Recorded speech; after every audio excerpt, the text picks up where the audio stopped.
皆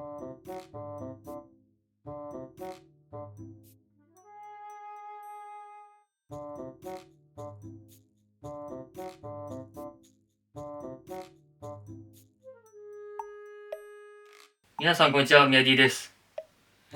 先ほどの刀を見ていただいていかがだったでしょうか。おやと思うところがあったかもしれません。今日のテーマはですね、刀の欠点その1ということでやっていきたいというふうに思います。ではもう一度ですね、刀の画像を一緒に見ていきましょう。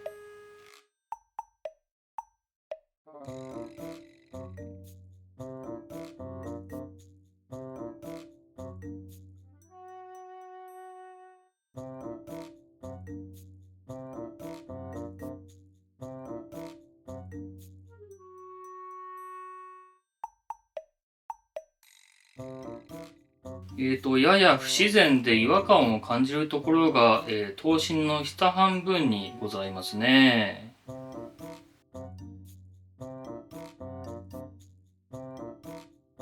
はい、正解はこちらですね。梅金がここにあるんですね。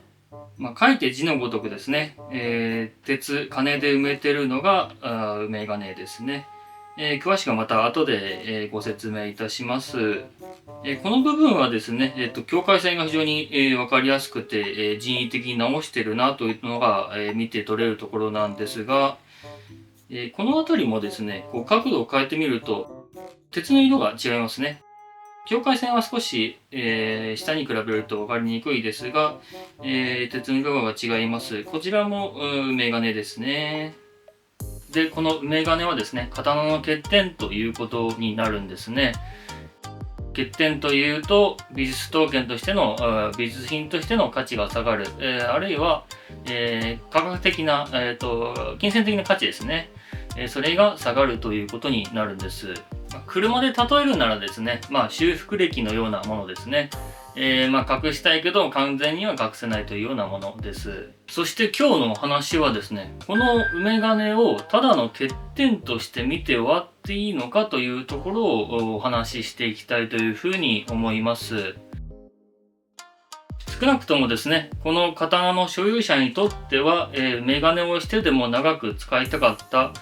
ただ使い終えてダメになったら打ち捨てる道具ではなかったということは、確実に言えるのではないかなというふうに思います。ということでですね、今日の専門用語は、梅金でございます。欠点としての言葉、それから、こういう技法としての言葉、両方の意味を持ちますけれども、梅金、梅金とよく言いますね。なぜこのようにですね、鉄、金を埋めるかというと、それは埋めて、修復したい、隠したい傷があるということなんですね。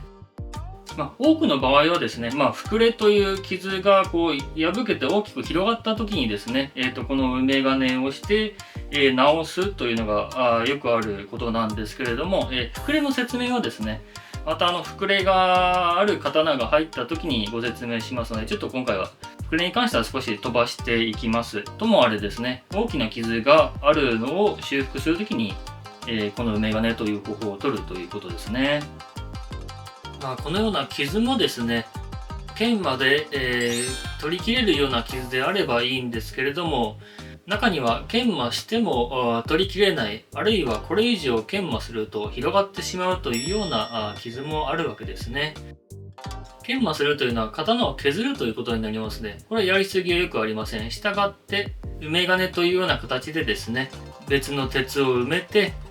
傷を塞ぐという方法が梅金というふうになります。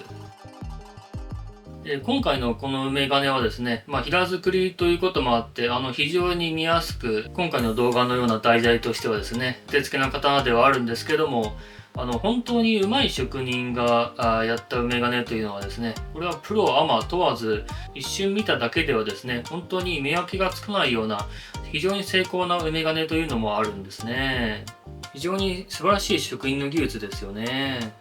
視聴者の方の中にもですね、刀屋さんで見て、買った時には気づかなかったけれども、家に帰ってよく見たら、ここに梅金があったなんていう風なご経験がある方もいらっしゃると思います。そのように非常に精巧にですね、刀を、ある意味では復元するという、非常にこう、ものを大切にする日本人らしい技術というふうにも言えると思います。ではなぜ、埋め金をするのかというところ、もちろん傷を治すためではあるんですけれども、ここは人の気持ちの話ですよね。実用面で言えばですね、これぐらいの、傷であれば、もちろん貫通してるわけでございませんから、実用においてはですね、何の問題もないわけです。でも、直して使いたい、綺麗にした状態で置いておきたい。ということはですよ、この脇差しをただの道具として見ていれば、わざわざ手間とお金をかけて職人に頼んで直す必要はないということですよね。この刀もですね、室町後期の作でございますから、作刀された当時、生まれたての時はですね、ピカピカに綺麗な状態だったんでしょうけれども、今こうして使われ研がれていくうちにですね、やがてその傷が表面に出てきたということになります。こうした刀って簡単に捨てられるものではないですよね。もちろんその昔であれば、その物が貴重な時代でありますから、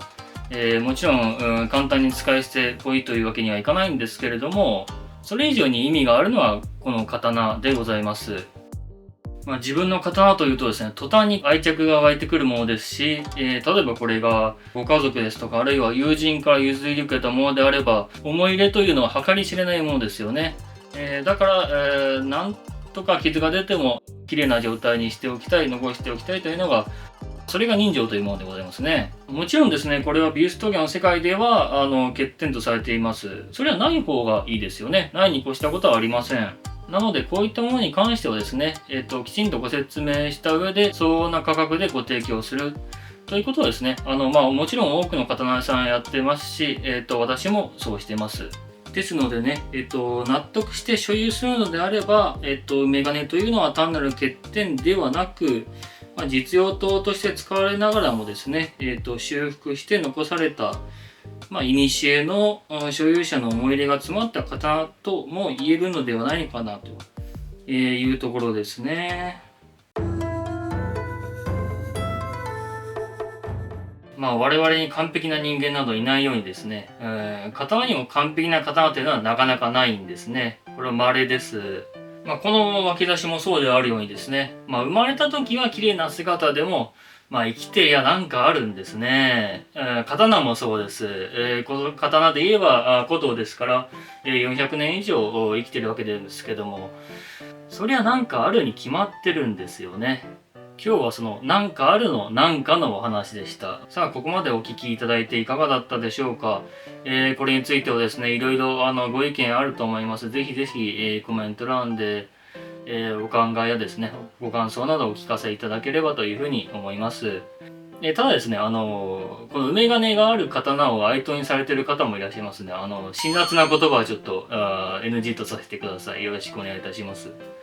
今後もですね、こういった美術館などではなかなか見られないような、少し問題のある刀などもご紹介していければというふうに思いますので、お付き合いいただければと思います。またコメントや高評価、チャンネル登録などで、応援いただけるとですね、大変励みになります。今日もご視聴ありがとうございました。